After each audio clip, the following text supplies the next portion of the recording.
Boa noite a todos aí, a todas, tudo bem com vocês? Vamos lá.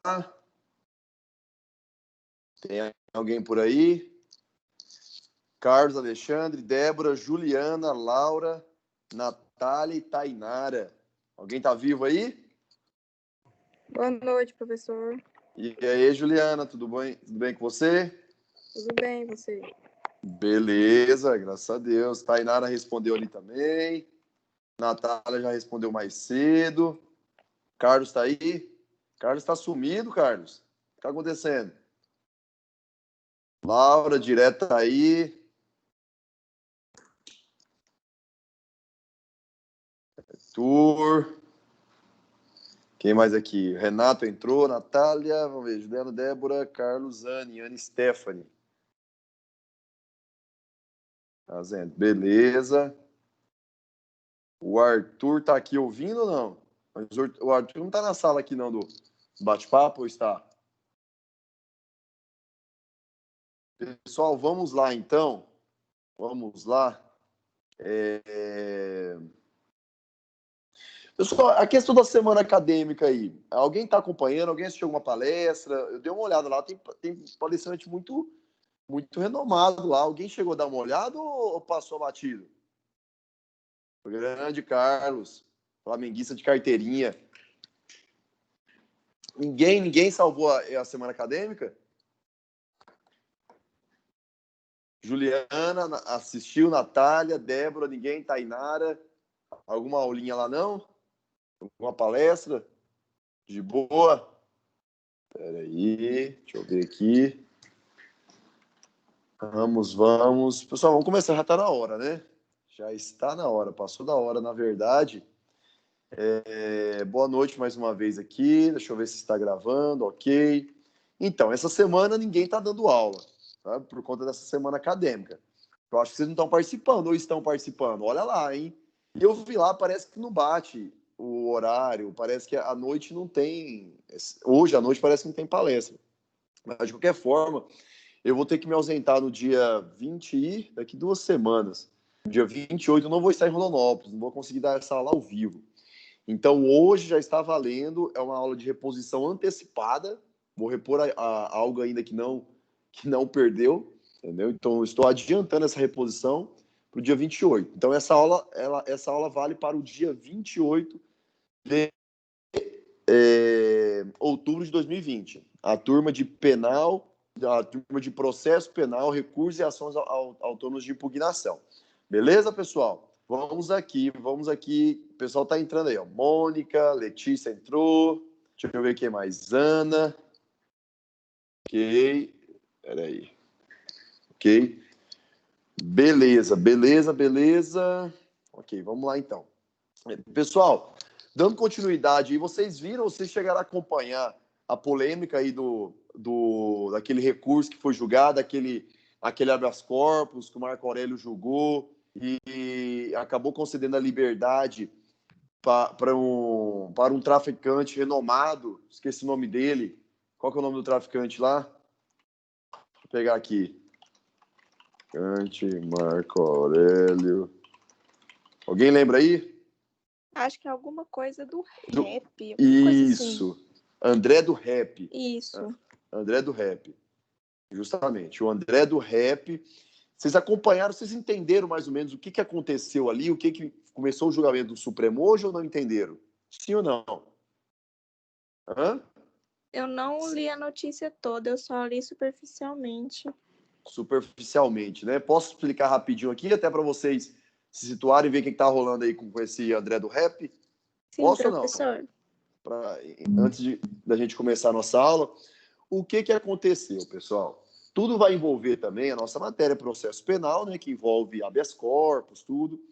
Mas com o pacote anticrime, veio uma previsão no artigo 316, parágrafo único do Código de Processo Penal, falando que a cada 90 dias a prisão preventiva ela precisa ser renovada, ela precisa ser analisada novamente, revisada, melhor dizendo.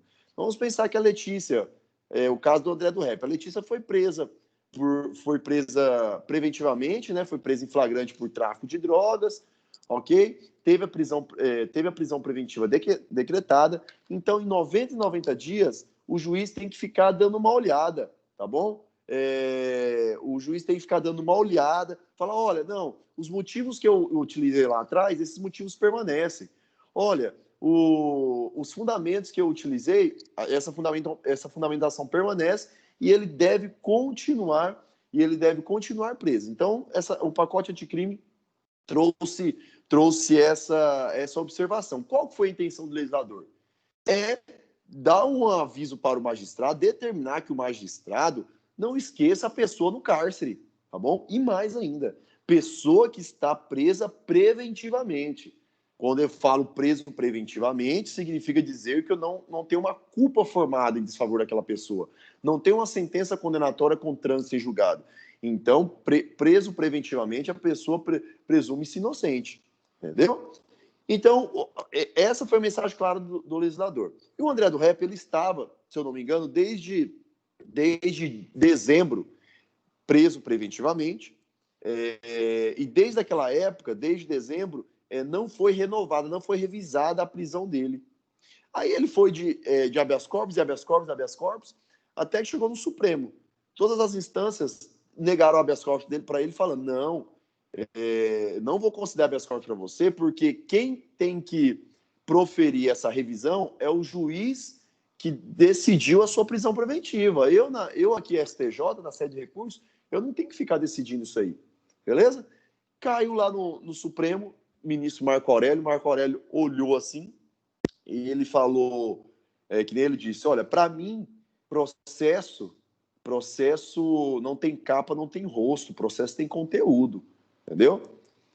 Eu não vou ficar olhando se ele é o traficante maior traficante do país, entendeu? É o maior traficante, enfim, não vou ficar olhando essas situações, eu vou ficar verificando se está sendo respeitadas as regras do jogo. Se o que o legislador falou lá em janeiro, com o pacote de crime, foi respeitado. Aí ele entendeu que não foi respeitado, porque já vai quase um ano sem revisar essa prisão, concedeu a liberdade. Aí começou a briga, né? Repercussão geral disso aí, Procuradoria da República apresentou uma medida perante o ministro, perante o presidente do Supremo Tribunal Federal. Olha que tenso. O presidente do Supremo Tribunal Federal cassou aquela decisão que Marco Aurélio deu, entendeu? Então, é o presidente cassando uma decisão do próprio ministro da Corte, do Supremo Tribunal Federal. Então, é uma situação inusitada, excepcionalíssima. Aí, hoje, começou o julgamento. Primeiro, para verificar se o presidente podia fazer aquilo em um processo criminal, tá bom? Se o presidente poderia ir lá caçar uma decisão do ministro da Corte, presidente. E segundo, qual que era a extensão desse artigo 316. Dois ministros votaram. Três ministros votaram. 3 concordaram que o ministro poderia cassar, sim, a decisão. Beleza? Aí uma quarta abriu a divergência, falando que ele não poderia cassar. E é bom isso aí no direito, né? Uma abre divergência, tem 4 votos. Agora faltam, como 2 já votaram, faltam 5 votos. Entendeu? Então, assim, bem bacana a discussão. Ficou claro? Ficou clara a situação ou não? A primeira discussão que está vendo agora é isso. Um presidente do Supremo pode cassar a adesão do próprio ministro? Beleza? E segundo, qual que é a extensão do artigo 316? Se todos os juízes, eu falo, juiz de primeira instância, segunda instância, até do STJ, precisa revisar essa prisão em 90 dias. Mas aí o que aconteceu para dar uma pimentada a mais nisso aí? Quando foi concedida a liberdade, esse André do Rep, ele foragiu, entendeu? E segundo uma entrevista dada acho que o delegado da Polícia Federal que estava acompanhando, tudo indica que ele pegou um avião particular e foi para o Paraguai, entendeu? Não há nada nesse sentido, mas tudo indica que foi dessa forma. Hoje ele é procurado pela Interpol. Então, olha a repercussão disso aí tudo, entendeu? Então, hoje a atenção foi nesse julgamento. Isso, Felipe, isso mesmo. Isso mesmo. Foi preso com 4 toneladas de cocaína, isso mesmo. Essa é a questão. Essa é a questão. Beleza? Foi hoje mais uma. Qual decisão? Empresário, essa é outra decisão, Felipe? Ou não? 14. Cadê? Beleza. Deixa eu dar uma olhada aqui mesmo. Justiça. Ajuda. Olha, a 7ª vara criminal. Tô lendo a notícia que o Felipe, tá bom? Só para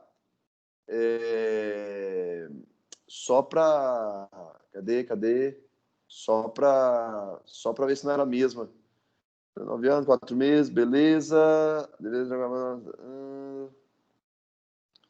Beleza, isso mesmo. Depois eu vou dar uma olhada com calma nisso aqui, tá bom?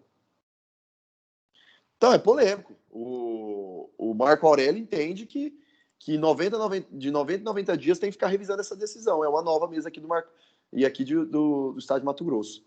Beleza? Então tá, Joia. Valeu pelo envio aí. Então, só para situar. Vocês entenderam, pessoal, isso aí que eu falei ou não entenderam? Bom, quem for assistir essa aula depois, eu estou falando notícias do dia 14 de outubro, tá bom? Vocês entenderam o que eu falei mais ou menos aí por cima? Sim ou não? Sim, beleza? Beleza? Então tá bom, então. Vamos lá. Prosseguindo, pessoal, o que a gente viu nesse tempo todo aí? Parece que tem tanto tempo, né, que a gente se encontrou, mas só semana passada que a gente não se encontrou. É isso, né? Parece que foi uma eternidade. Olha a fase recursal toda que a gente já viu. Tivemos duas aulas de teoria geral dos recursos, já vimos recursos em sentido estrito, o recurso de apelação criminal. Então, já vimos, esses 2 recursos são mais utilizados na seara penal.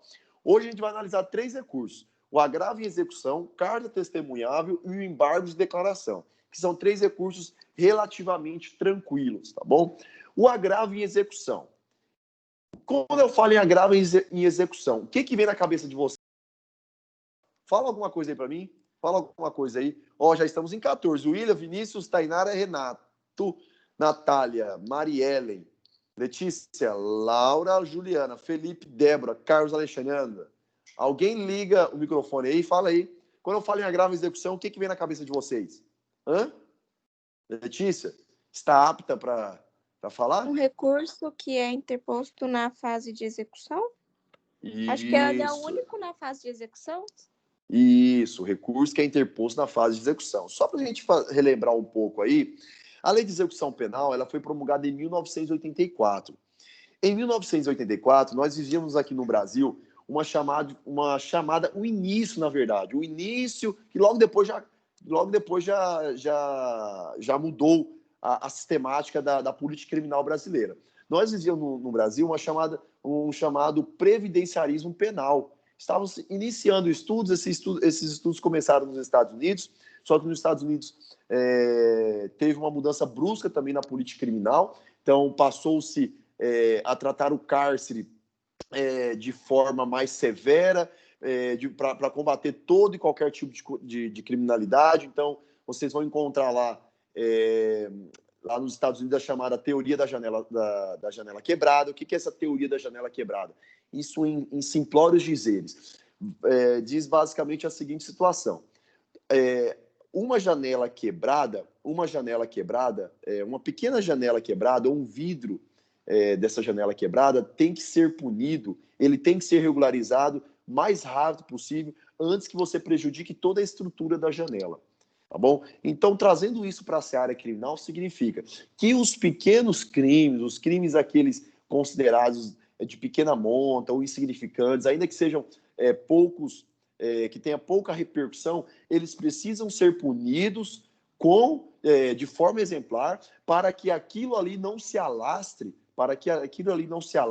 e torne cada vez e atraia, né, e atrai outros crimes mais graves. Então, a punição que eu preciso para um crime menos grave é a mesma, com a mesma eficiência, com a mesma severidade que eu tenho para um crime mais grave. Então, a teoria das janelas quebradas traz essa situação. Então, nos Estados Unidos, trouxe essa teoria das janelas quebradas, trazendo esse recrudescimento do sistema penal, certo?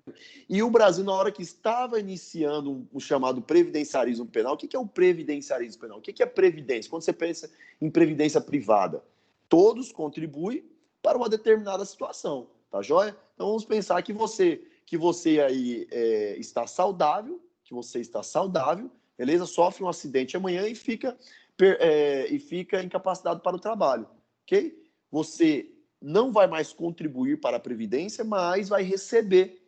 E quem paga para você isso aí? Todas aquelas pessoas que trabalharam até os 50, 55, 60 anos. Tá joia? É um previdenciarismo, então. Então, é a Previdência, todos contribuindo para um bem maior. Então, tínhamos essa ideia do previdenciarismo penal na lei de execução penal. Só que durou muito pouco aqui no Brasil. Logo depois, com a carta de 1988, tivemos a lei dos crimes hediondos, tipificação de várias condutas, crimes ambientais, Estatuto da Criança e Adolescente, tá joia?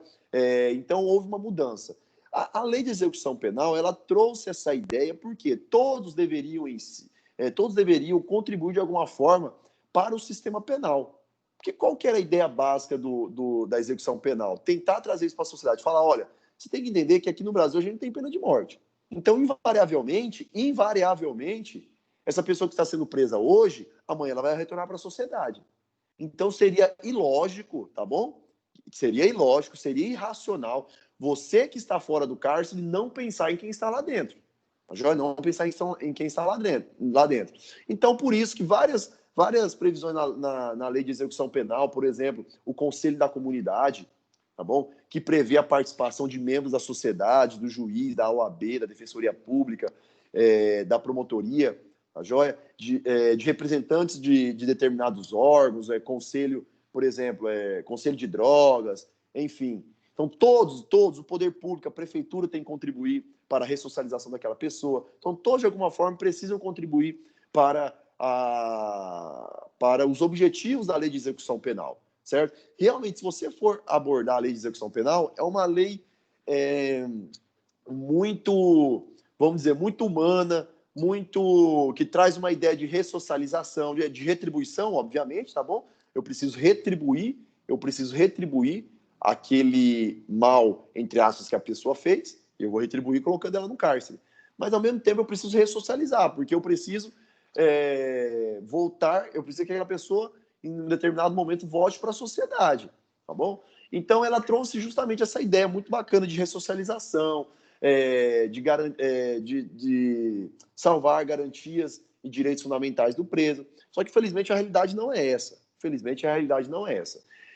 Hoje, o que a gente visualiza no sistema carcerário é somente a função de retribuição, tá bom? Somente retribuição. Hoje eu não tenho função ressocializadora no sistema carcerário.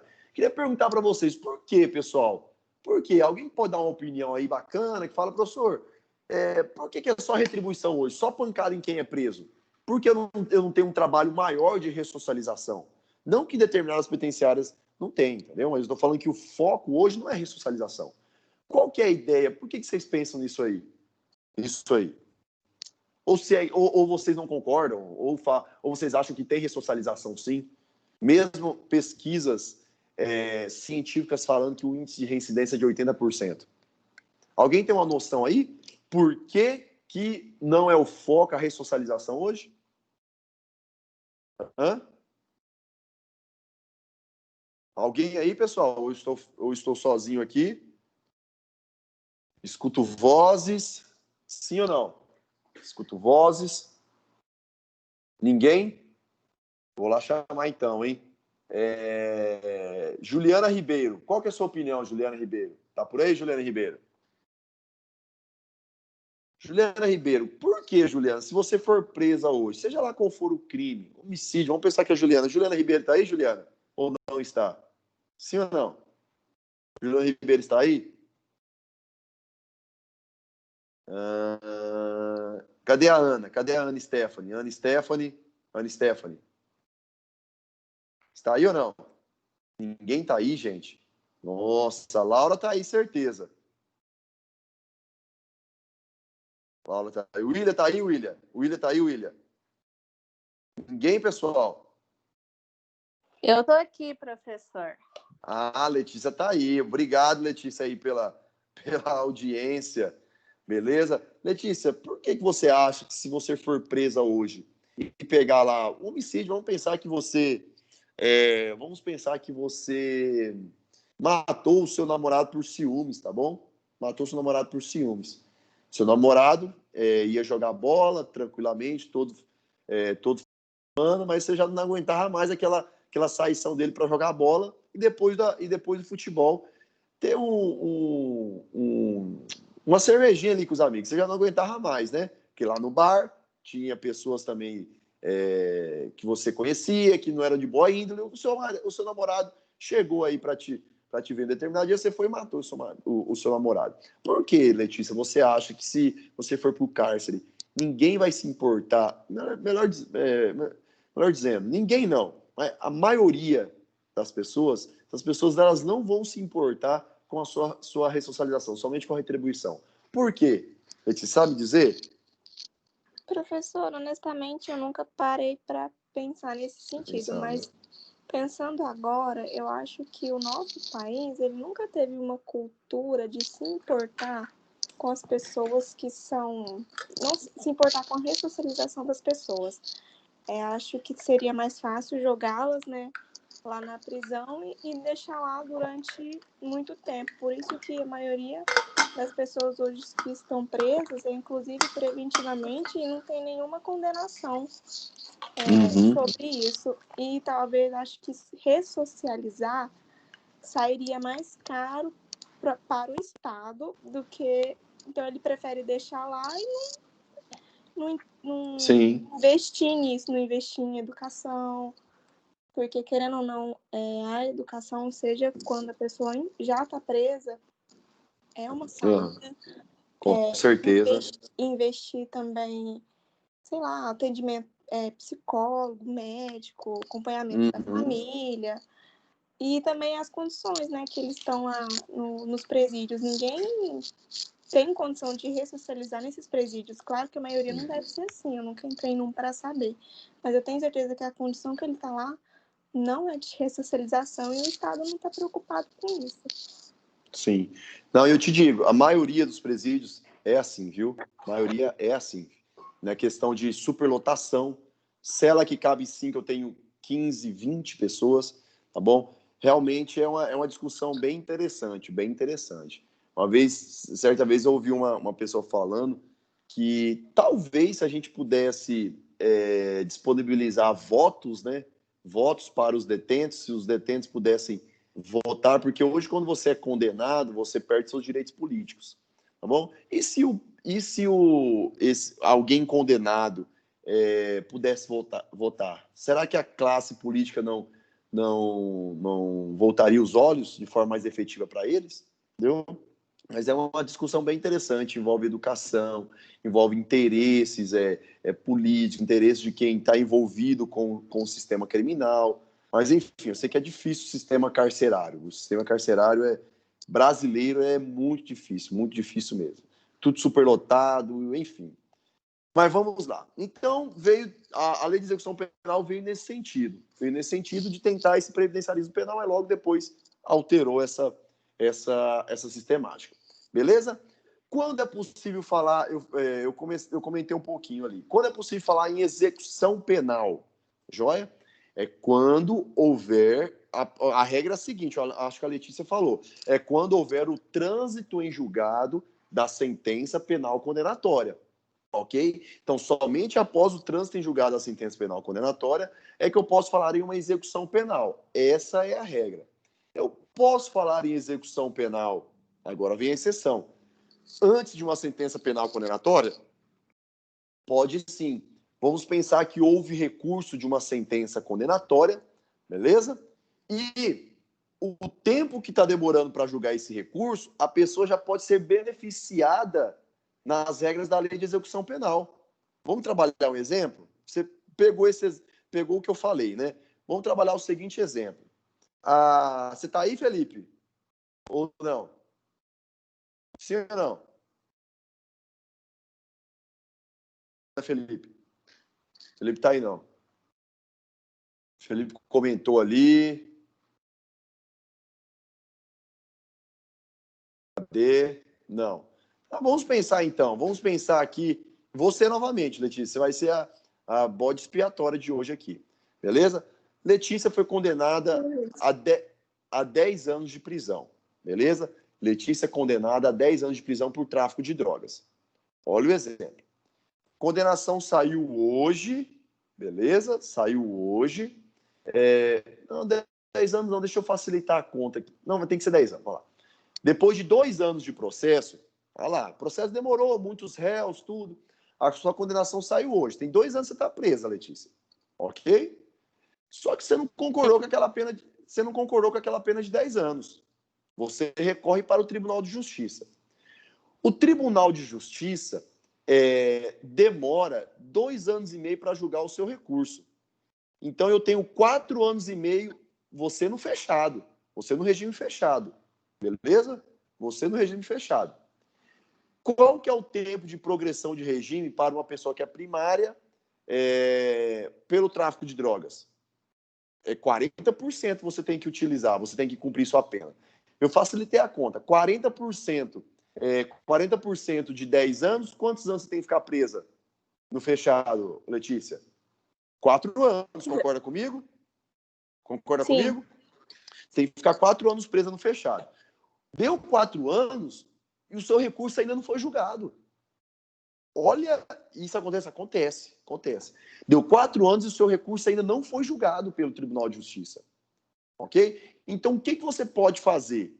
Lá na execução provisória, aí sim pode ocorrer uma execução provisória da pena, beleza? Uma execução penal, melhor dizendo, uma execução penal provisória. Desculpa, uma execução penal provisória para te beneficiar, ok? Então, lá numa execução penal provisória, porque não tem um trânsito em julgado ainda. Então, o juiz da execução ele pode conceder benefícios da lei de execução penal, mesmo sem ocorrer o trânsito em julgado, ok? Mas a regra é a seguinte: execução penal somente após o trânsito em julgado. Eu posso, sim, ter uma execução penal provisória? Pode, desde que o recurso apresentado pela defesa não tenha sido julgado ainda. Não tenha sido julgado. Beleza? Bem importante isso aí, pessoal. Beleza? Então, anotem isso aí se você estiver anotando.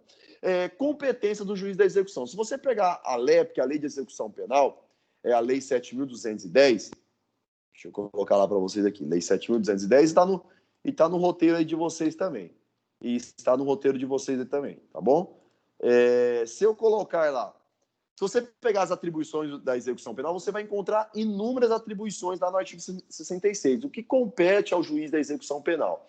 Então, basicamente, eu elenquei 3 aqui mais importantes. Primeiro, aplicar aos casos julgados lei posterior que, de qualquer modo, favorece o condenado.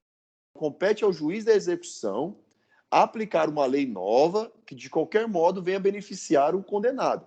Vamos dar um exemplo aqui.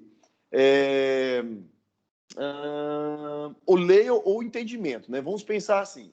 Olha a questão do tráfico privilegiado. O tráfico privilegiado, vamos falar do tráfico de drogas porque é o André do Rap que está na discussão aí, né? Tráfico de drogas. Você, Letícia, foi condenada por tráfico de drogas, com 200 gramas de maconha, marinheira de primeira viagem, tá bom? E você é beneficiada pelo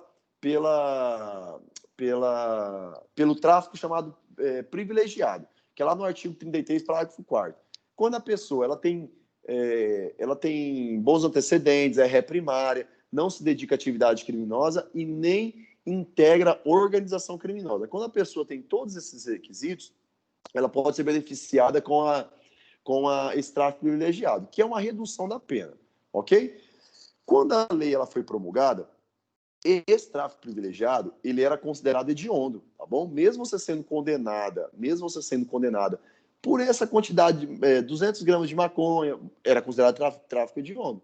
Era considerado tráfico de drogas e equiparado a crime hediondo. Beleza? Então, vamos pensar que você pegou, mesmo com esse tráfico privilegiado, você pegou uma pena de 2 anos e 5... você pegou uma pena de 5 anos, ok? 40% disso aí você tem que ficar 2 anos presa no fechado. 2 anos presa no fechado. Veio o novo entendimento, você cumprindo no fechado lá. Você já tem 1 ano cumprindo no fechado. Aí o Supremo Tribunal Federal julgou um habeas corpus e falou, não, o tráfico privilegiado ele não tem caráter hediondo. Ele não tem caráter hediondo. Ele se ele não tem um caráter hediondo, ele tem que ser cumprido, então, de acordo com a progressão normal de crime que não é hediondo, que anteriormente era 1/6. Olha que interessante. Então, você cumprindo a pena, tem uma decisão benéfica para você, falando que ao invés de você ter que cumprir 40%, você vai ter que cumprir agora em torno de 16%, que vai dar 1/6. Tá bom? Olha a diferença. Então, ao invés de eu ficar 2 anos no fechado, eu agora vou ter que ficar 10 meses. Olha como que eu fiz a conta rápida. Por que eu fiz essa conta rápida? 5 anos, 1/6 de 5 anos, tá bom? 5 anos você transforma em meses, que dá o quê? 60 meses. Aí, esses 60 meses, você consegue tirar 1/6 mais fácil.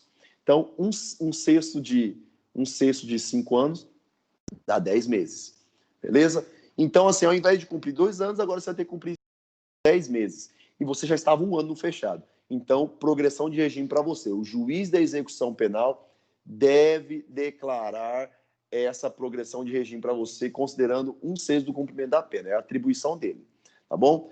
Declarar extinta a punibilidade é outra atribuição do juiz da execução. Vamos pensar que você cumpriu a pena, ele tem que declarar extinta a punibilidade. Ou reconhece alguma prescrição na fase de execução penal, tem que declarar extinta. Inciso 7, muito importante, é a atribuição do juiz da execução penal. Vamos ver. Você está me ouvindo bem aí? Quem está me ouvindo? Está me ouvindo bem? Está me vendo bem também ou não? Eu estou ouvindo e ouvindo. Beleza, Sim. então. Sim, né, Regiane? A Regiane chegou agora, né, Regiane? Seja bem-vinda aí. Beleza? Ok. Ô, Juliana, você não estava aí não, Juliana? A Juliana não estava aí. Aquela hora eu te chamei, hein, Juliana? Beleza, então. Ah, é verdade, eu chamei a Ribeiro. Desculpa, Juliana. Desculpa, Lopes. Perdão. Próxima vez eu vou chamar você, tá bom? Para responder a pergunta. Foi a Ribeiro, né? Tá certo. Tá joia? Olha que interessante o inciso 7º do artigo 66.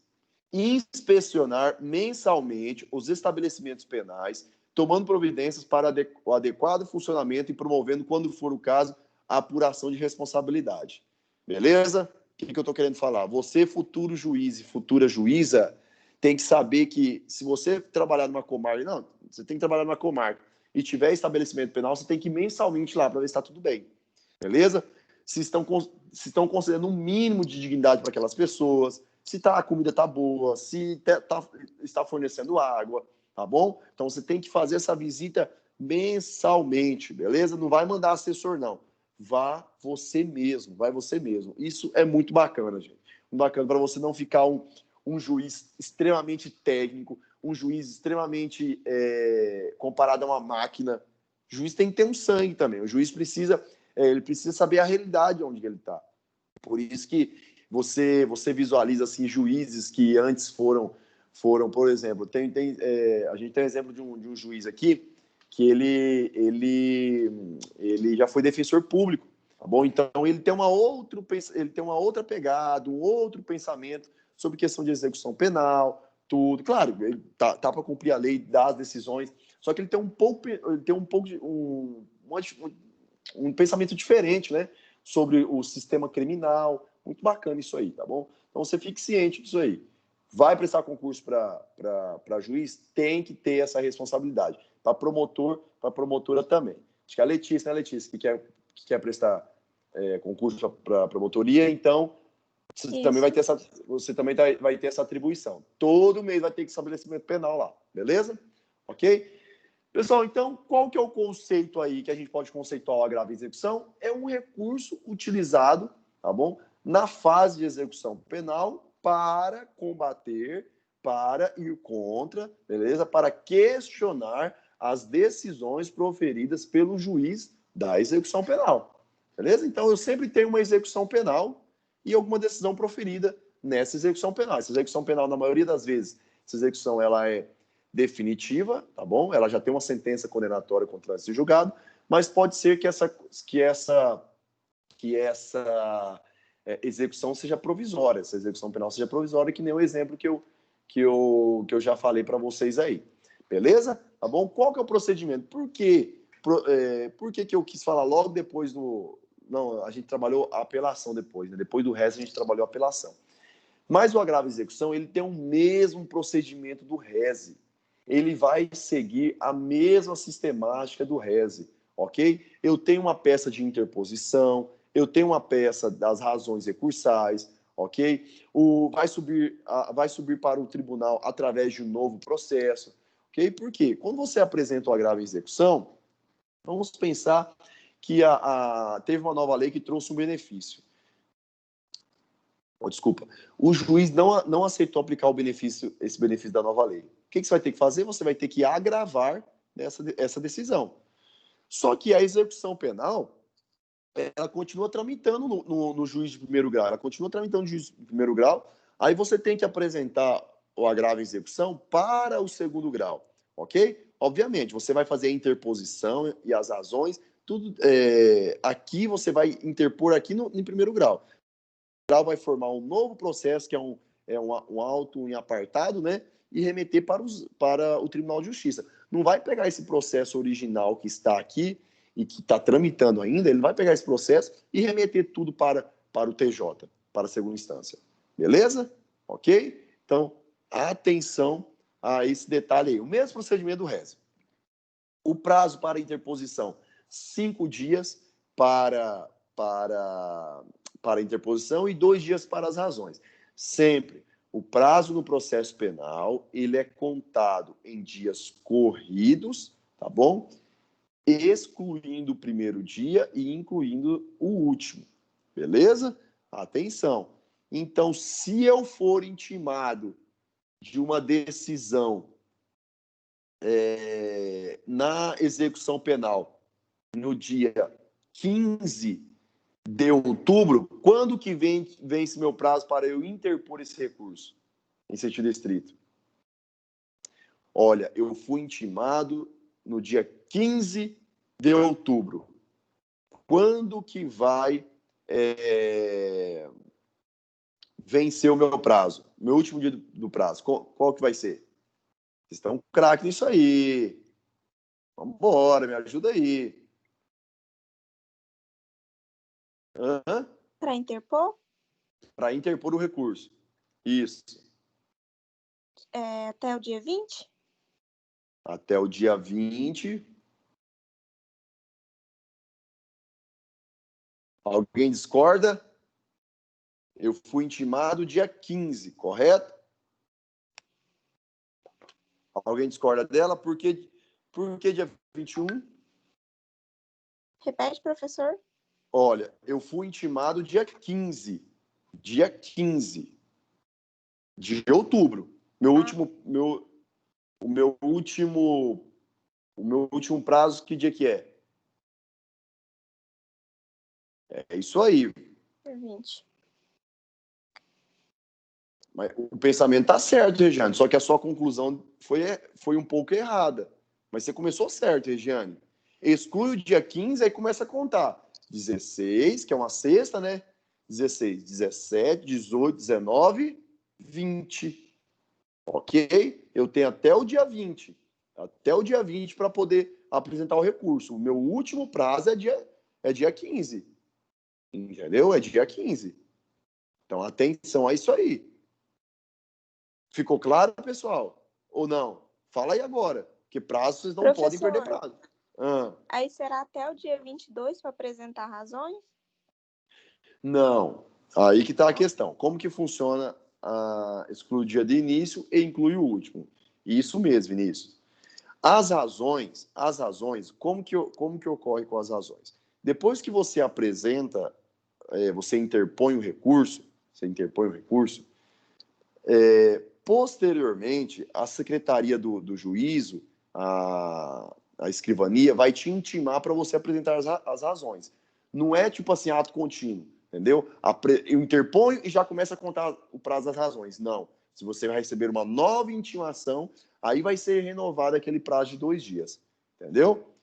Para fins de prova de OAB, você vai colocar somente o primeiro prazo, que é o da interposição. Tanto na interposição como nas razões recursais. Porque aí você demonstra que você vai ter só um momento para poder apresentar a interposição. Ok? Ficou claro isso aí? Certo, Letícia? Professor, então, as razões tem que esperar ser intimado? Isso, espera ser intimado. Ok? Beleza? Letícia, quem mais aí? Ok, né? Tá, vamos lá para razões. O efeito desse recurso tem um efeito devolutivo, então vai devolver para o tribunal a matéria que eu estou impugnando, a matéria que eu estou recorrendo, ok? Então, se eu estou recorrendo contra uma decisão do juiz que não aplicou um benefício novo, um benefício novo que a lei trouxe, o tribunal vai analisar aquele benefício, beleza? Aquela nova lei, vai analisar, por que o juiz não aplicou? Então o seu agravo, melhor dizendo, ele vai ter como objeto aquele pedido que você fez, beleza? Então, o efeito devolutivo é isso. O tribunal, você vai devolver para o tribunal a matéria que não foi aceita pelo juiz de execução penal. Além do efeito devolutivo, temos também o efeito diferido, regressivo e iterativo. O que é isso? São sinônimos, tá bom? Diferido, regressivo e iterativo. Significa dizer que o juiz ele pode fazer o chamado juiz de retratação ou a chamada retratação. Quando você interpõe o rese, o juiz de primeira instância ele vai verificar se esse rese ele é tempestivo para ele poder remeter para o tribunal de justiça, tá bom? Ele, ao analisar aquele rese, ele pode verificar também, considerando as razões que você já... Vamos pensar que você já apresentou as razões. Ele pode fazer uma reconsideração. Ele fala, não, realmente, eu errei naquela situação ali. Então, eu vou reconsiderar e vou dar aquilo que ele está pedindo. Isso acontece muito, e às vezes acontece, pessoal, esse efeito regressivo, porque a demanda de decisões é muita, tá bom? Eu tenho muita demanda, e às vezes não é o juiz sempre que faz a demanda, que faz a decisão. São assessores. Aí, às vezes, quando você apresenta o recurso contra aquela decisão, você vai lá e conversa com o juiz e fala, excelência, esse caso aqui específico, Vossa Excelência, em algum outro momento, já decidiu da forma que eu estou pedindo. Por que agora não? Aí ele vai olhar a decisão, falou, realmente, aqui eu decidi diferente. Então, eu vou me retratar aqui, tá bom? Para poder aplicar o benefício que você está pedindo para mim. Beleza, pessoal? Então, efeito diferido e regressivo é isso. Então, tomem cuidado com isso aí que eu falei, mas eu já passei para vocês aí, na parte geral da teoria dos recursos, esse efeito diferido, regressivo ou iterativo. Tá bom? Pessoal, bem tranquilo, agravo em execução. Toda decisão proferida pelo juiz da execução comporta agravo em execução. Esquece apelação, esquece recurso em sentido estrito, beleza? Então, vai ser o agravo em execução. Você, eventualmente, pode utilizar o habeas corpus para combater uma decisão proferida pelo juiz da execução? Sim ou não? Pode. Dependendo da situação concreta, lembrando que habeas corpus não é recurso, já falei isso aqui várias vezes. Habeas corpus não é recurso. Dependendo da situação concreta, você apresentar o agravo em execução é mais moroso, demora muito, porque o juiz vai ter que receber, vai ter que mandar para o tribunal. Só essa remessa aí demora um certo tempo, ok? Então, o habeas corpus, do jeito que você pega aqui, você vai direto para a segunda instância. Direto para a segunda instância. E a gente vai falar do habeas corpus. O habeas corpus, ele tem uma história muito linda no país e como ferramenta utilizada para conter as mais terríveis barbáries, tá bom? Tirar pessoas do cárcere. Então, o habeas corpus, ele tem que ter mesmo essa flexibilidade. A gente vai falar isso com calma. Acho que a aula que vem a gente vai tratar do habeas corpus. Beleza? Então, dependendo da situação, pode ser que para você chegar mais rápido na segunda instância, você precisa de um habeas corpus. Vou dar um exemplo prático que eu vivenciei. Uma determinada comarca tinha um agravo em execução, tá bom? Tinha um agravo em execução. Na verdade, tem esse agravo em execução ainda. E a pessoa, ela teve uma prisão domiciliar concedida por questão de problemas de saúde. Atenção a isso aí. Só que essa prisão domiciliar ela foi pelo prazo de 90 dias. Atenção. Ela foi pelo prazo de 90 dias. Quem deu isso foi a segunda instância. A segunda instância falou, fique lá preso de forma domiciliar por 90 dias e depois você tem que passar por novos exames. Ok? Terminou esses 90 dias, durante esse prazo, a pessoa passou por novos exames e ficou constatado as mesmas irregularidades, as mesmas enfermidades. E pior, a situação agravou ainda. Joia? Acabou os 90 dias, aí o que o juiz da execução penal fez? O juiz da execução penal fez. Os novos documentos apontam que houve uma melhora no quadro clínico do recuperando, porque o recuperando é o nome da pessoa que está cumprindo pena, né? Você vai ouvir falar recuperando, reeducando, entendeu? Sentenciado não é tão utilizado hoje, não, mas é recuperando, reeducando. Aí o juiz de primeira instância falou: essa documentação comprova que houve uma melhora. Só que não houve uma melhora. Se comprova que houve uma melhora, eu, juiz, determino que ele retorne a cumprir a pena no presídio. Ok? O juiz, é uma decisão proferida pelo juiz da execução penal. Qual que era o correto? Era apresentar uma grave execução.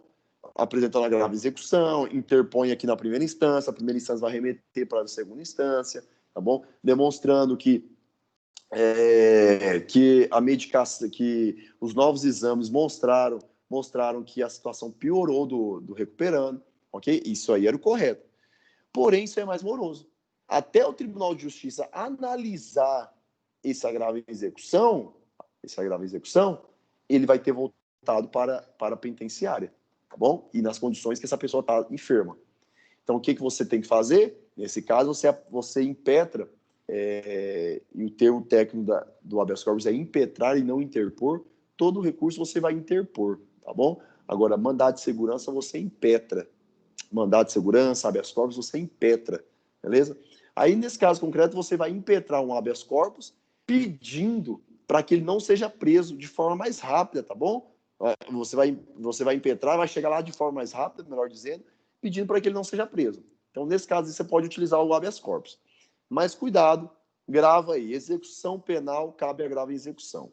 Beleza? Decisão proferida em execução penal, cabe a grave execução.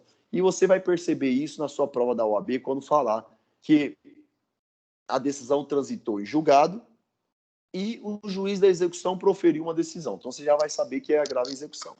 Beleza? Ok? Então, a grave execução foi. Segundo recurso da noite, que é bem tranquilo e pouco utilizado, que a gente não vai perder muito tempo aqui, que é a carta testemunhável. Artigo 639 do CPP. Olha o que fala lá a carta testemunhável. 639 do CPP. Olha lá, mandar no grupo. Cadê grupo? Aqui. 639 do CPP. Dar-se a carta testemunhável da decisão que denegar o recurso, tá? Que, admitido embora o recurso, obstar a sua expedição e seguimento para o juiz adequado. Então, a carta testemunhável é pouquíssimo utilizada. Isso não ocorre muito porque tem muita pressão em cima dos juízes, os juízes podem responder por processo disciplinar. É quando o juiz, por exemplo, ele denega o seu recurso, o juiz de primeira instância, por exemplo, é um recurso tempestivo, ok? Essa mesma situação aqui, olha, você foi intimado dia 15, você apresenta o recurso na segunda-feira. Opa, dia 15, na segunda-feira, que é dia 19. E o juiz simplesmente fala que esse recurso ele é intempestivo e ele denega esse recurso, tá bom? O que você tem que fazer? Vamos pensar que é um recurso de apelação. Vamos pensar que vamos pensar que é uma grave execução, tá bom? Uma grave execução. Você apresentou dentro do prazo, certinho, e o juiz mesmo assim vai lá e nega segmento. Ele não aceita remeter para a segunda instância. Aí você tem que apresentar essa carta testemunhável, beleza? Tem que solicitar essa carta testemunhável. Ou também, ele acaba admitindo o recurso, só que por alguma outra situação, ele fica segurando aquele recurso na escrivania, ele não quer remeter para a segunda instância, ok? Muito cuidado com isso aí. Aí você tem que apresentar uma carta testemunhável para o Tribunal de Justiça, beleza? Essa carta testemunhável é apresentada diretamente no Tribunal de Justiça, alegando tudo isso. Falo que hoje é difícil utilizar esse recurso porque os juízes, eles andam na linha no sentido de que tem a corregedoria, tem o dever de cumprir com as suas obrigações legais que são impostas pela lei de organização da magistratura, que é a LOMAN, Lei de Organização da Magistratura Nacional. Lei de Organização da Magistratura Nacional, tá bom? Então, tem vários deveres dos magistrados ali e das magistradas. Então, um dos deveres é não criar tumulto processual. Então, imagina ele segurando por conta própria, simplesmente por seu bel prazer, um recurso, porque ele não gosta do réu, ok? Que ele não gosta do réu. Além de ser de uma infração ética por parte... uma infração disciplinar, melhor dizendo, por parte do magistrado, ele pode responder até por crime também. Vamos pensar numa prevaricação, beleza? Ela é pouquíssimo utilizada, tanto que a carta testemunhável não está no rol das peças da OAB, do foco da OAB aí, beleza? Ok? A carta testemunhável ela tem um prazo de 48 horas, você vai requerer essa carta testemunhável ao escrivão, beleza? Vamos pensar o escrivão da 7ª Vara Criminal de Cuiabá. E você viu que o recurso está parado lá. Você, no prazo de 48 horas, depois de uma decisão que denega esse recurso, que fala que esse recurso não vai subir, você tem um prazo de 48 horas para pedir para o escrivão essa carta testemunhável. Você pega e o próprio escrivão ele vai juntar as peças necessárias nessa carta testemunhável. Se você quiser facilitar e quiser mais agilidade, você já leva as peças impressas dessa carta testemunhável. Beleza? Então, 48 horas seguintes. Carta testemunhável é para isso. É juiz, basicamente, juiz que quer segurar recurso em primeira instância. Ok, pessoal? Beleza? Então, você já sabe o que é grave execução, já sabe o que é carta testemunhável. Okay? Carta testemunhável não é tão utilizada. Agora, a grave execução, você tem que tomar cuidado com a grave execução, que a OAB já cobrou a grave execução, tá bom?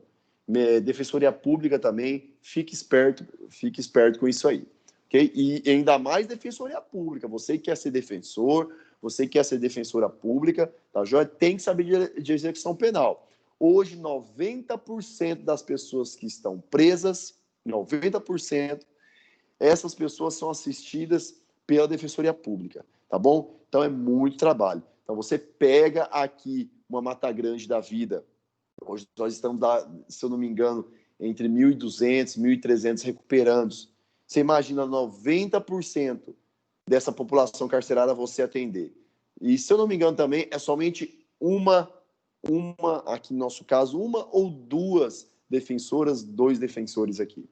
Beleza? Então, tem que gostar do negócio, Dinheiro é bom, o salário é bom, é alto, sim, mas se você não gostar do negócio, você vai ser frustrado. Já falei isso aqui para vocês, tá bom? Tá bom? Dependendo do estado, hoje defensor público começa ganhando 19, 20 mil reais, tá bom? 21 mil reais. Defensoria Pública do Amazonas é equiparada ao Ministério Público. Tá bom? Então, vários estados são equiparados ao Ministério Público, à magistratura, em questão de equiparação salarial, ok? Mas tenha certeza, se você não gostar do negócio, você vai ser frustrado, mesmo com esse vencimento bom, beleza? Tá joia? Muita atenção com isso aí. É nossa mesmo, Regiane, justamente. Hoje, eu tenho quase certeza, mas eu vou confirmar. Hoje nós temos somente uma defensora pública responsável pela execução penal. Ou são duas? Acho que são duas, gente. São duas, tá bom? Mas é em torno aí de 85% a 90% da população carcerária é assistida pela Defensoria Pública. Beleza? Tá joia? Atenção a isso aí. Vamos trabalhar agora o nosso último recurso de hoje, que é um recurso bem tranquilo, bem tranquilo e muito utilizado, melhor dizendo, no nosso dia a dia aí, que é os embargos de declaração. Os embargos de declaração. Embargo de declaração. Beleza? Pessoal, o que você espera de uma decisão judicial? Toda decisão judicial. Você espera que você bata o olho naquela decisão judicial, você entenda o que aquela decisão judicial está falando. Beleza? Então, eu preciso que uma decisão judicial ela seja clara, ela seja intelectível, ou seja, fácil de entender, que ela seja fácil de compreender, beleza? Por isso que eu preciso dos embargos de declaração para você poder melhorar a prestação jurisdicional, para você aprimorar as decisões dos magistrados, dos desembargadores, tá joia? Então, para isso que serve. Às vezes, a pessoa, quando entra no concurso e coloca e quer mostrar muita robustez na sua decisão, acaba se confundindo nas próprias palavras, tá bom? Às vezes faz uma confusão na parte da fundamentação com o dispositivo, tá bom? Lembra que a sentença lá, a gente já trabalhou isso. A sentença, eu tenho relatório, eu tenho a fundamentação e eu tenho um dispositivo. Relatório, tá bom? Vai fazer um resumo do processo. Tudo que aconteceu até aquele presente momento. Beleza? O que o MP está acusando, o que a defesa está alegando, tá bom? Todos os atos que foram realizados. Fundamentação. Você vai expor os fundamentos e os motivos da sua decisão. Beleza? E o dispositivo é a conclusão do seu julgado. Beleza? Da sua decisão. Então, pode ser que entre essas partes aí eu tenha alguma confusão. E isso, às vezes, ocorre. Às vezes não, eu digo, quase sempre ocorre. Por que o embargo de declaração é muito utilizado? Por conta disso aí. Beleza? Então, primeiro, você tem que saber dos embargos de declaração ou dos EDs. Você vai falar muito dos EDs. Eu vou interpor o ED. Questão também da nomenclatura. Se você pegar na doutrina, e a doutrina vai falar interpor ED. Outra vai falar opor ED. De opor, de oposição. Eu gosto mais da nomenclatura opor, tá bom? Opor. Por que opor ED e não interposição? O embargo de declaração é um recurso, porém, ele não tem, vocês vão entender por quê, ele não tem a intenção de modificar a decisão em si. Ele só vai mostrar para o juiz, essa é a regra. Agora eu falei exceção. Juiz, Vossa Excelência colocou um trecho errado ali, Vossa Excelência indicou o artigo errado, tá bom? Vossa Excelência falou, a gente está falando aqui de tráfico de drogas, e Vossa Excelência condenou, ao final, o meu cliente pelo artigo 157. Fala lá, condeno como incurso do artigo 157. Excelência, então mude lá o artigo 157, coloque o artigo 33 da Lei de Drogas, tá bom? Mas isso não vai mudar a decisão em si como um todo. A pessoa continua condenada, beleza? A pessoa continua condenada com a pena dela. Só houve um erro do juiz, na hora, ao invés de colocar artigo 33 da Lei de Drogas, colocou o artigo 157 do Código Penal, tá bom? Colocou o artigo do roubo. Beleza, pessoal? Vou amargo aqui. Então, eu gosto mais dessa expressão oposição dos embargos de declaração por esse motivo. Mas você pode utilizar interpor, opor. Na sua peça, você vai ter que colocar: venho perante Vossa Excelência opor embargos de declaração. Ou venho perante Vossa Excelência interpor embargos de declaração. Então, você já sabe que embargo de declaração eles têm a finalidade de aprimorar a prestação jurisdicional. Aquilo que não está claro, eu quero que fique claro, excelência. Tá bom? Beleza? Fundamento do desembargo de declaração. Artigo 382 e artigo 619. Olha aqui. Então, a depender de contra qual decisão você está recorrendo, você vai utilizar como fundamento o artigo 382 ou 619. Ambos falam a mesma coisa, que é para combater ambiguidade, obscuridade, contradição e omissão. Porém, o artigo 382, que nem eu mandei para vocês lá, é contra decisão ou contra sentença em primeira instância. Beleza? Primeira instância. Agora, o artigo 619, os processos estão nos tribunais. Beleza? Então, vamos pensar que você apresentou um recurso de apelação. E na hora de julgar esse recurso de apelação, o acórdão. O que é acórdão, pessoal? Fala aí para mim. Fala aí para mim. Tem alguém aí para falar o que é um acórdão?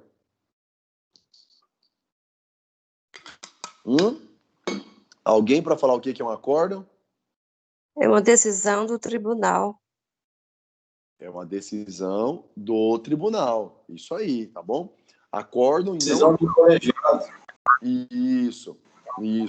Tá bom? Não é um acordão, não. Não é um acordão, não. É acórdão. É acordão, não. Beleza?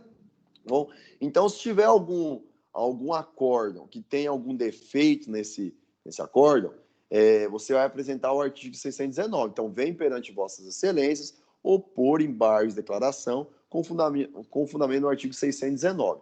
Agora, se for um juiz de primeira instância, é o artigo 382. Isso aí é importante. Beleza? Então, quais são os vícios que admitem embargo de declaração? Primeiro é a ambiguidade. Ambiguidade é quando você lê uma determinada situação e você tem duas interpretações. É possível duas interpretações. Então você vai pedir para o juiz, magistrado, o que Vossa Excelência quis dizer aqui? Porque eu posso ter essa interpretação e posso ter a interpretação X e posso ter a interpretação Y. O que Vossa Excelência quis dizer com isso? Essa decisão é ambígua com todo respeito, com todas as vênias.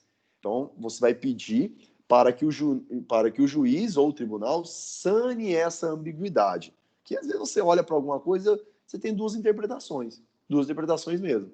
Ok? Beleza? Tome cuidado com essa questão aqui. Deixa eu ver aqui. Um exemplo de contradição aqui. Quer ver? Ó? Ver se eu consigo colocar aqui. Cadê? Não consigo achar aqui. Um exemplo de ambiguidade. Cadê?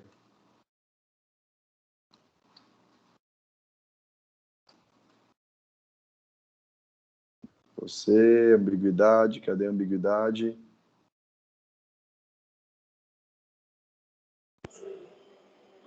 Aqui, achei a ambiguidade.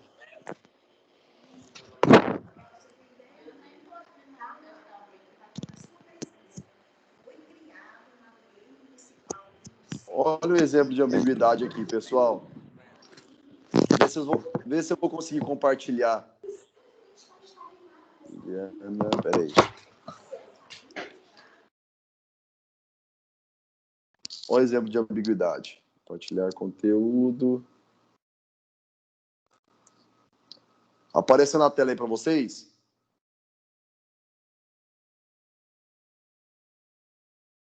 Sim. Olha aí, para evitar esse tipo de interpretação, entendeu? Olha aí.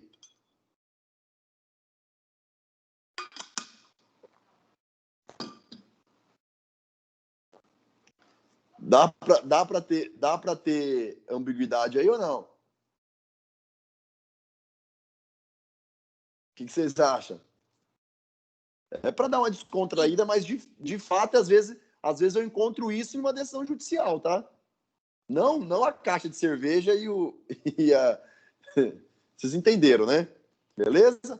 Então, assim, para poder evitar esse tipo de ambiguidade, esse tipo de dupla interpretação em relação ao mesmo fato, Então, o ideal seria apresentar o embargo de declaração contra essa foto aqui, tá bom? A esposa, a namorada fala para o rapaz aqui, beleza?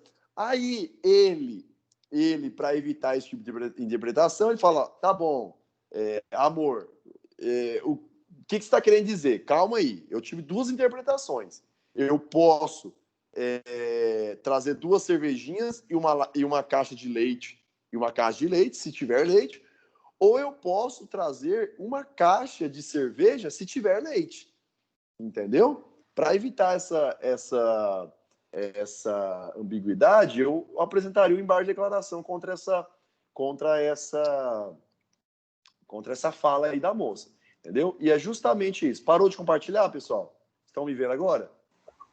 Será que esse cara tá vivo ainda? Justamente. Tem esse detalhe também, tá bom?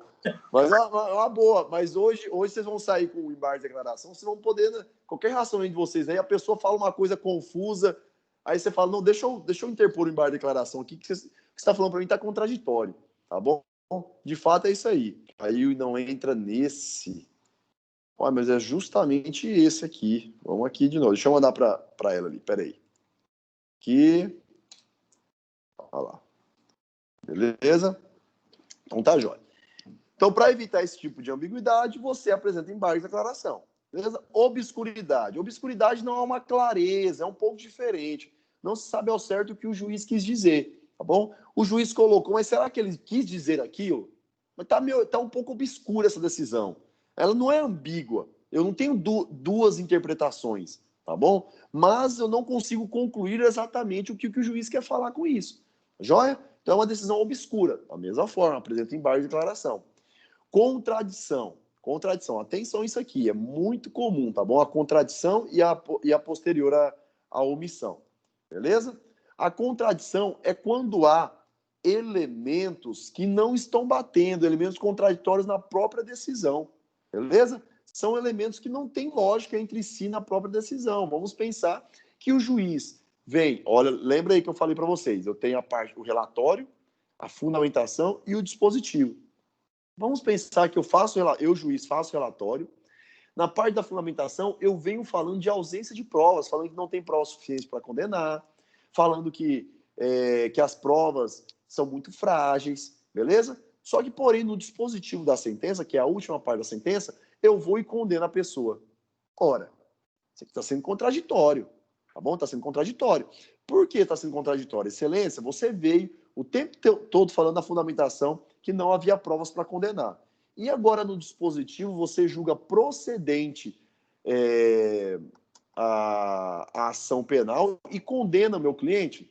Então, Vossa Excelência está sendo contraditório nisso aí, ok? Então, eu apresento os embargos de declaração para poder sanar essa irregularidade, para poder regularizar esse erro que eu estou apresentando para o juiz, essa contradição. Beleza? Então, ó, ambiguidade, obscuridade, contradição. E a última, a questão da contradição. A contradição ela tem que ser em relação a elementos contidos na própria sentença, tá bom? Eu não posso utilizar embargo de declaração, por exemplo, para poder falar que aquela decisão ela está em contradição com o julgamento do Supremo Tribunal Federal. Não, embargo de declaração não é para isso. Esse seu julgamento aqui está em contradição com o pensamento do Tribunal de Justiça de Mato Grosso. Não, essa não é a contradição do embargo de declaração. Embargo de declaração, repito, é para sanar, para regularizar uma contradição que contém dentro da própria decisão, tá bom? Da própria sentença, ok? Beleza? Muita gente já tentou utilizar isso aí, só que hoje não cola mais. Você falar, às vezes, o juiz dá uma determinada decisão, você não está satisfeito com aquela decisão. O recurso correto é a apelação, mas você vai lá e apresenta um embargo de declaração, falando, tá em contradição com a lei federal. Esquece, não dá mais certo. Beleza? Ok? E, por último, omissão. Outro erro que pode ocorrer é a omissão. É quando o juiz deixa de analisar algo que é imprescindível para o deslinde do feito, que é imprescindível para proferir o seu resultado, proferir a sentença. Ou também quando a defesa elenca alguma tese ou a acusação elenca alguma tese e o juiz não enfrenta essa matéria. Então, o juiz foi omisso. Vamos pensar que... Deixa eu ver quem mais está aqui, se o pessoal chegou mais aqui. João Pedro chegou agora, João Pedro. Tailine, estão por aí? Tailine, João Pedro. Sim ou não? A Evilene chegou aí, Evilene? Alguém está aí ou não? Evilene, João Pedro. Professor. Oi? Chega atrasado, foi mal. Tranquilo. Quem está falando aí? É o Fagner. Fala, Fagner. Você tá na paz? Tá sumido aí? O que foi? Tudo Serviço, bem? professor. Trabalho em loja, né? A cliente atrasou a gente hoje. Entendi. Então tá explicado, então. Beleza. Cansado do trabalho, não estou conseguindo nem pensar. Mas pensa aí, respira um pouquinho aí. Tá? Já estamos caminhando para o final. Calma aí. Vamos pensar. O que eu estava falando mesmo, o Fagner? O que eu estava falando, João Pedro? O que eu estava falando mesmo? E treinar aula agora, professor. Oi? E treinar aula agora. Fagner. Omissão no quê? Hein, Regiane? Professor, já começou a falar de omissão agora. Como que eu vou saber o que é? Obrigado, Regiane. Isso mesmo. Vamos pensar que o Fagner, ele foi acusado por furto, tá bom? Furtou aí uma bicicleta, aquela barra circular do João Pedro. Furtou uma barra circular do João Pedro. Beleza? E o Fagner alegou durante o processo o princípio da insignificância, tá bom? Falando que essa barra circular... Quanto que vale uma barra circular hoje aí? Quem tem noção do preço de uma barra circular? É barra circular que fala mesmo dessa bicicleta, né? Que leva botijão, que leva tudo. Barra circular? Não, acho que é esse Monark. Hã? Monark não, esse é... sei não, professor. Não entendi. Cargueira? Depende do ano, viu, professor? Tá. Então tem a cargueira, depende do ano, e tem a barra circular também. É isso? Eu tenho uma barra circular Monark antiga e não vendo por preço barato, não. Aí, ó. Tô falando. Acho que eu vou... vou tirar meu exemplo aí também. 670 conto tá caro. Não, tá caro. Aí o outro já falou que tem como estimação aí, entendeu? Deixa eu trocar o exemplo, então, senão não fica complicado. Vamos pensar, então, que o Fagner aí furtou uma bicicleta que vale 50, 60 reais. Tem bicicleta que vale 50, 60 reais? Sim ou não? Hã? Sim ou não? Olha a receptação, hein? Oi? Isso aí é receptação já. Não, mas você comprou numa bicicletaria de confiança, inclusive com nota fiscal. É que às vezes a pessoa deixa lá. Eu vou falar por conhecimento de causa, tá? Eu tinha uma bicicleta de 60 reais, tá bom? Durante a faculdade ainda, tá bom? Que ano? Oi? Que ano? 2000 e... Foi agora que eu me formei, ano passado. Vixe, Bahia. Entendeu? Foi ano passado. É verdade. Tá bom? 60 reais, eu fui numa loja, aí o cara falou, olha, essa aqui tem, acho que é 80 reais, mas eu faço por 60. O cara deixou aqui para consertar, tá bom? A gente consertou e simplesmente o cara não veio. Eu te dou, inclusive, uma nota fiscal, tudo, só que a bicicleta era feia mesmo. Era feia, era ruim a bicicleta, muito ruim. Eu acho que eu paguei caro ainda naquela bicicleta. Só que ela tinha uma vantagem. Além de rodar, obviamente, tá bom? Você chegava em qualquer lugar e deixava ninguém mexer nessa bicicleta. Ninguém mexia na bicicleta. Era muito bacana, entendeu? Ninguém preocupava com a bike. Mas eu acabei sendo furtado depois, viu? Acabei sendo furtado. Isso depois de uns 2 anos de uso. Nos 2 anos, não, 1 ano e meio de uso, acabou sendo furtada a minha bike. Eu fiquei numa deprê, hein? Mas é verdade mesmo, pessoal. Isso é história real. A bicicleta de 60 reais, 1 ano e meio pedalando lá, entendeu? E não era, pelo menos na bicicletaria falou que não era. E realmente, se olhava a bicicleta, R$60 estava cara. Porque não tinha muita coisa. Era 2 pneus ali, um freio ali, o básico do básico mesmo, a tintura feia. Ave Maria. Mas foi bem, foi boa, foi muito boa, uma época boa. Foi ano passado quem perguntou isso aí, entendeu? Eu formei ano passado. E então mais ou menos isso aí. Beleza? Sou novo, turma. Que isso aí? Mais velha aí é Regiane, Fagner, Juliana, Letícia, esse pessoal aí das antigas. Eu sou mais novo, tá bom? Eu sou da turma do Renato aí, a turma mais nova, né, Renato? É isso aí. Só guri novo. Beleza. Só guri novo. Só guri novo. Tá bom? Vamos lá, então. Então, você já sabe que você vai usar embargo de declaração se a decisão ela for ambígua, tiver nessa decisão obscuridade, contradição ou omissão. Esses 4 defeitos na decisão, você vai opor os embargos de declaração ou interpor, dependendo da sua situação aí. Beleza? Prazo, pessoal. Prazo, presta atenção agora aqui. Presta atenção. Prazo de embargo de declaração no processo penal. A regra, 2 dias. Olha aí o prazo de 2 dias. Tanto na primeira como na segunda instância. Ok? Primeira e segunda instância, prazo de 2 dias. Não confunda com o prazo dos embargos de declaração lá do processo civil. Beleza? Lá eu tenho outro prazo.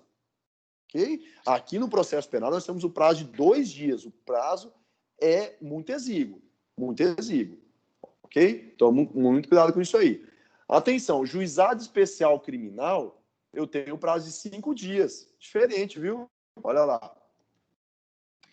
E no STF, o prazo também é de 5 dias, de acordo com o regimento interno do Supremo. Falar em Supremo, pessoal, tá? Eu assisti hoje uma boa parte da sessão do Supremo, entendeu? E aí a gente faz algumas reflexões nessa questão de videoconferência. No momento lá, o ministro Edson Fachin estava votando e a internet dele caiu e suspendeu a sessão. Eu fiquei imaginando, se a internet do ministro do Supremo cai, se a sessão ela é interrompida no Supremo por conta de problemas na internet, eu fico imaginando essas diversas audiências que estão ocorrendo aí no Brasil e essas tentativas de tentar realizar júri popular de forma virtual. Olha aí, que cabimento tem esse? Testemunha está dando depoimento, cai, o réu está fazendo interrogatório, cai. É muito complicado, Bom, ainda mais júri popular, né, gente? Não tem como realizar tribunal do júri de forma virtual, de jeito nenhum. Então, mais ou menos aqui vai ser uma live valendo 15 anos de pena. Vamos participar de uma live ali valendo 15, 20 anos de pena. É isso, não tem como. O que caracteriza o tribunal do júri é o contato, tá bom? Então, tem como fazer, sim, presencialmente, resguardando o distanciamento social entre os jurados, entre a defesa, entre a acusação, entre o magistrado, entre as testemunhas. Não tem como, sim. Eu fiquei pensando no julgamento do Supremo, se lá cai, imagina aí nos interiores das cidades aí do Brasil. Tá bom? Beleza? Atenção a essa questão do prazo. Eu vou colocar completo lá, então, do ZD. Tudo. Ó. Senhor. Oi. Uma pergunta aqui sobre esse prazo aí de 2 dias. Uhum. Esses embargos de declaração aí do CPP, 2 dias contado aí após sua publicação. Mas tem aquele prazo de, tipo, a publicação foi na quinta, começa a contar na sexta. É isso aí. E vai para a segunda? Vai para a segunda? Vai para a segunda. Isso mesmo. Aí o seu último dia, você tem até a segunda-feira para apresentar o recurso. Bom? Ok? Beleza. Deixa eu ver o que mais aqui. Tá. Já partindo para o procedimento, os embargos de declaração, ele não tem 2 fases, não. Primeira interposição, e depois razões. Não. Tudo numa mesma peça. Você já tem que opor os embargos ou interpor, de acordo com a nomenclatura que você for utilizar, dentro de uma mesma peça. Ok? Atenção a essa situação. Olha que interessante. Os efeitos dos embargos de declaração. Eles interrompem os prazos dos outros recursos. O que isso significa? Alguém pode arriscar aí? Quando eu falo assim, você interpor o recurso, você interpor embargo de declaração, interrompe o prazo dos outros recursos. O que isso significa? Alguém pode arriscar aí? Fala aí para mim, vamos ver.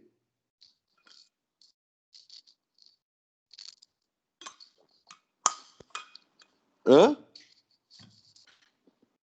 O que é interromper um prazo recursal? Chuta aí, pessoal. O que vi na sua cabeça? Só depois da decisão do juiz é que começa a correr o prazo para apelação. Isso, prazo para apelação ou para qualquer outro tipo de recurso.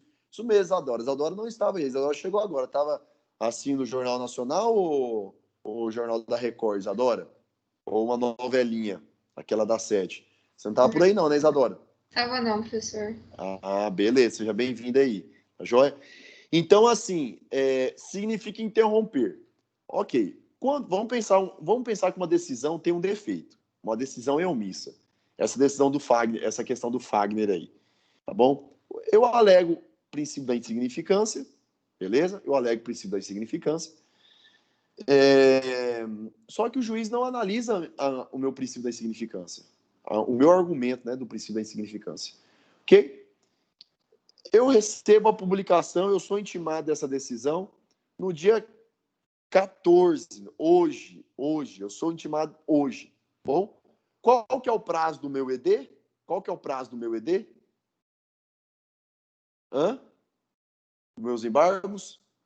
2 dias? 2 dias, então vai finalizar o prazo dia 16, na sexta-feira. Olha como é tenso. Imagina você receber uma publicação hoje, você tem que preparar os embargos de declaração de hoje, amanhã e sexta-feira, ok?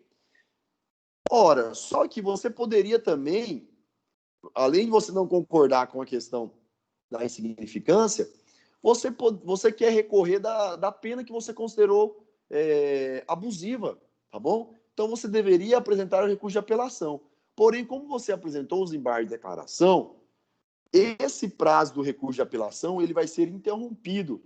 Significa dizer que ele vai voltar a correr depois do julgamento dos embargos de declaração, tá bom? Ele começa a contar do zero, ok? Porque assim, se fosse o efeito suspensivo, presta atenção no que eu estou falando. Eu iria ter apresentado o recurso, os embargos de declaração no segundo dia, então eu já tinha aí 2 dias corridos para o recurso de apelação. Aí, depois de julgar os embargos de declaração, eu teria mais 3 dias para poder interpor o recurso. Porém, como os embargos de declaração eles interrompem o prazo, interromper significa iniciar a contar do zero, como ele tem esse poder de interromper o prazo dos outros recursos, após o julgamento dos embargos de declaração, o prazo do recurso de apelação ele vai ser contado do zero. Então, vamos pensar que eu apresento o embargo de declaração na sexta-feira, dia 16. Esses embargos eles são julgados no dia... eles são julgados no dia... Cadê? Vamos pensar. 1, 2, 3, 4...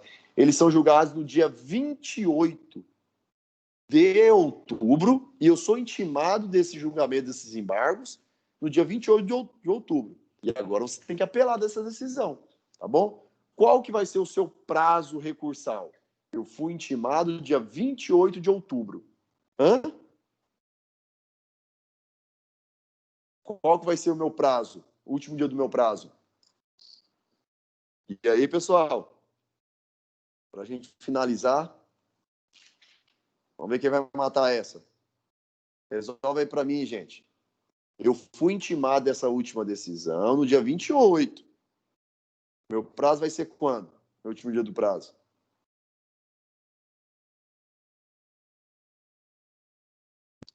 Ninguém? 28 de outubro de 2020.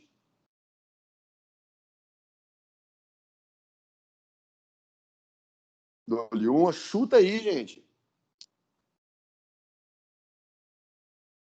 Mas, professor, isso aí é referente ao prazo dos Da embargos, né? apelação. Não. O recurso os embargos de declaração é para apelação.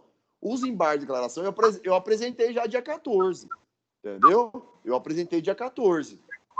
Aí agora, dia 28, é o julgamento dos embargos e agora abre uma possibilidade para você apresentar a apelação. Então, dia 3 de novembro.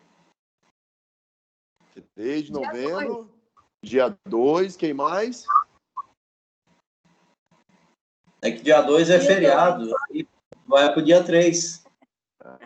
Aí, Renato. Tô falando, ó, isso aí. Parabéns para quem tentou, mas é isso aí mesmo, Regiane. Tá bom? Eu coloquei intencional para vocês sempre lembrarem. Preocupa com o feriado nacional. Preocupa com o feriado nacional. Que volta e meia pode ter uma questão com o feriado nacional. E você erra o prazo, vai perder ponto. Beleza? Tá, jóia? Se é feriado nacional, conta pro próximo dia. Que nem o Renato falou aí. Beleza? Então, e olha, que você começou a contar 5 dias completos. 5 dias completos. Você não fatiou, você não perdeu 2 dias lá quando você apresentou os embargos. Beleza? Porque os embargos, repito, eles interrompem o prazo recursal dos outros recursos. Beleza? Ok? Vamos ver aqui. Tá. A parte contrária, ela tem que ser intimada para contrarrazoar esse recurso? Precisa ser intimada? Precisa ser intimada? Em regra, não. Somente se os embargos de declaração eles tiverem esse efeito aqui, ó, efeitos infringentes ou modificativos. O que são efeitos infringentes ou modificativos? Vamos lá, como que eu posso falar para não confundir? Vamos pensar nesse exemplo que eu dei para vocês aí. Eu apresento os embargos de declaração e falo, excelência, Vossa Excelência condenou meu cliente, mas eu quero que Vossa Excelência, além de sanar a irregularidade que eu estou apresentando, porque essa sua decisão é omissa, Excelência. É omissa porque eu pedi o princípio da significância e Vossa Excelência sequer analisou, tá bom? Então, eu estou pedindo que Vossa Excelência sane essa irregularidade, enfrente a matéria e, por consequência, absolva o meu cliente. Então, vocês perceberam que é uma omissão que vai modificar a sentença totalmente, porque a sentença ela estava condenando, ok? A sentença ela estava condenando. Aí o juiz foi lá, analisa, ele dá provimento ele acolhe os embargos, na verdade é acolher os embargos de declaração, tá bom? E por consequência ele absolve o seu cliente. Se ele perceber que os embargos de declaração ele vai possuir esses efeitos modificativos ou os efeitos infringentes, aí sim tem que dar vista para outra parte, entendeu? Tem que dar vista para outra parte. Olha uma situação que eu estou vivenciando em um determinado tribunal de justiça. É um último exemplo para a gente já despedir, tá bom? Eu fiz um tribunal do júri e eu pedi, acho que até dei esse exemplo aqui, se eu não me engano, e eu pedi que fosse quesitado para os jurados 2 teses, tá bom? Uma tese de delação premiada e uma tese de menor participação, ok? Pedi para quisitar. Eu levei para o tribunal, teve uma delação premiada, um dos réus acabou delatando o outro, enfim. Então, eu falei, então compete aos jurados decidirem se houve ou não uma delação premiada, se aquilo ali que o réu falou pode ser considerado uma delação, ou se houve uma menor participação. Então, eu pedi para o juiz para ele quisitar para os jurados. Aí o juiz não quis quisitar, simplesmente não quis quisitar. Aí eu recorri, pedi a nulidade do júri, tá bom? Falando que a quisitação ela deveria ser obrigatória. Quem é competente para analisar se houve ou não delação premiada, se houve ou não participação de menor importância são os jurados. Os jurados, eles são os legítimos de forma constitucional para poder analisar isso aí. Ok?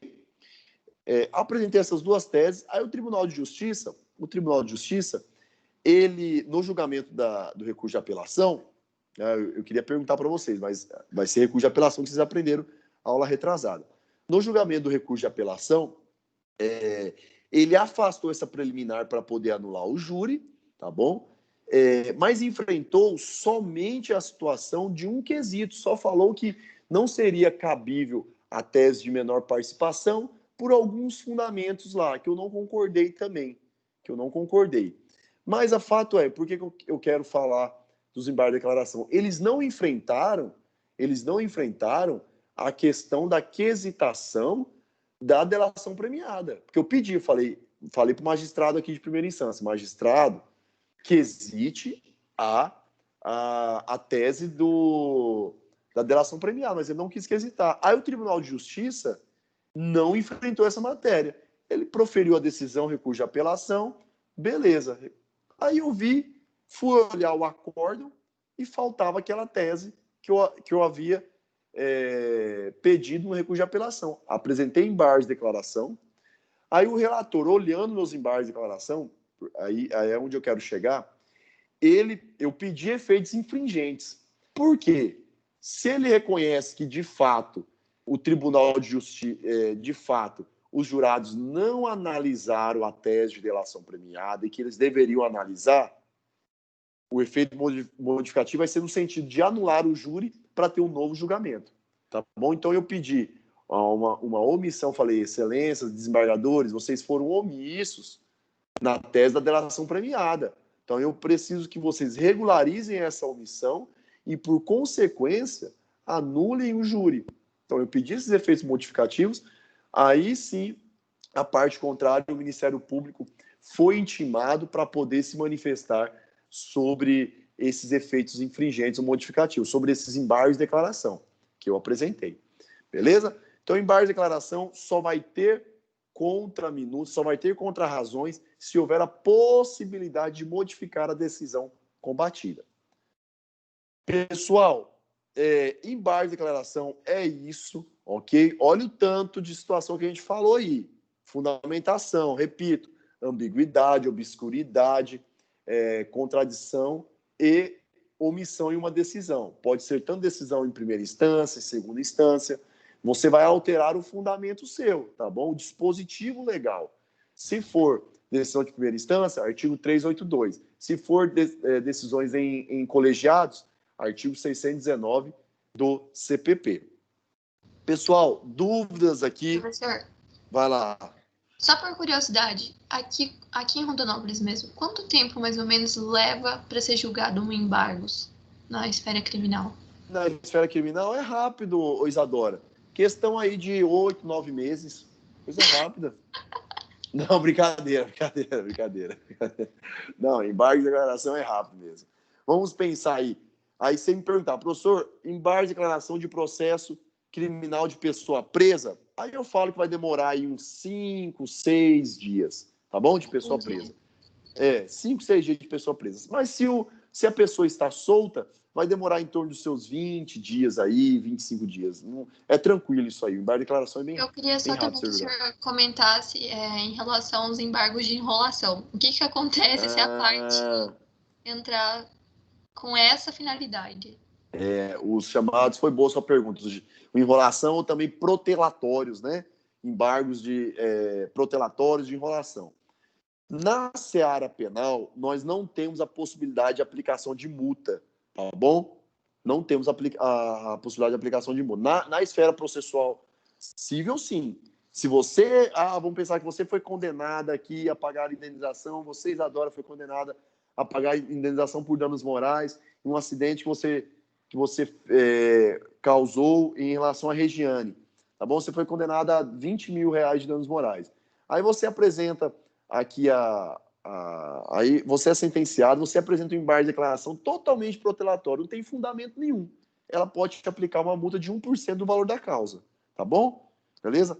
Agora, na esfera penal, os embargos protelatórios não têm a possibilidade de multa, mas ele tem a possibilidade de não interromper o prazo recursal, beleza? Se ele perceber que é um embargo de declaração protelatório, aquele que é só para enrolar mesmo, então aquele efeito que os embargos de declaração têm, que é de interromper o prazo recursal, ele não vai ter mais. Vamos pensar na seguinte situação. Uma pessoa é condenada em segunda instância, um acordo, tá bom? Beleza? Depois do recurso de apelação, vamos pensar que eu tenho um recurso especial para o STJ, tá bom? Se eu apresentar um embargo de declaração no TJ, eu conheço aquele tribunal, eu sei que esse tribunal vai demorar um mês e meio, 2 meses para julgar esse embargo de declaração. A pessoa está solta, ok? A pessoa está solta. E nisso aí eu ganho mais tempo ainda para apresentar para pensar no meu recurso especial e tudo mais. Chega lá nesse segundo mês, quando ele vai julgar os embargos de declaração, verifica que é um embargo totalmente protelatório, tá bom?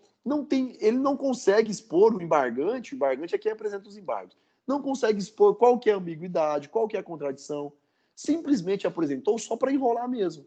Aí, na hora que ele vai julgar esse embargo de declaração, ele reconhece o caráter protelatório dos embargos e fala que esses embargos eles não interromperam o prazo. Então, você perdeu a possibilidade de apresentar o RESP, tá bom? Recurso especial. Ou seja, transitou em julgado essa sua decisão. Então, vai começar a cumprir a pena. Olha, cuidado com isso aí. Você entendeu, Isadora, a situação? Você não tem multa, mas você pode ter a consequência de não interromper o prazo. Mas, na prática, eles costumam ser muito rigorosos? Tem que estar muito claro e evidente ou não? O pessoal costuma embargar? Tem que estar muito claro e evidente. Tá bom? Tem que ser uns embargos assim, sem pé, sem cabeça, entendeu? Mas, normalmente, embargos mesmo. Beleza? Pessoal, mais alguma dúvida aí? Mais alguma coisa? Ok? Amanda Lima, Amanda Ramos, Ana Stephanie, Arthur, Micael, Carlos, Débora Cristina, Evilene, Fagner, Felipe, Isadora, João Pedro, Juliana, Caebe, Laura, Letícia, Naéldia, Natália, Regiane, Renato, Tainara, Tailine, Vinícius William. Boa noite a todos e a todas aí, tá joia? Bom descanso para vocês, ok? Tudo de bom, qualquer dúvida estou à disposição. Ah, tá, pessoal. Estou respondendo aos poucos os e-mails lá das notas, tá bom? Sobre os trabalhos. Faltou em várias peças a questão do prazo, do endereçamento, mas eu estou respondendo individualmente cada grupo lá, ok? Se eu demorar um pouquinho de paciência, que aí eu olho novamente a correção, vejo se tem como modificar algo, ok? Mas pode me enviar aí caso você tenha alguma dúvida, ok? Beleza? Um abraço, pessoal. Tudo de bom aí, viu? Até mais. Tchau, tchau. Boa noite. Valeu. Boa noite. Valeu.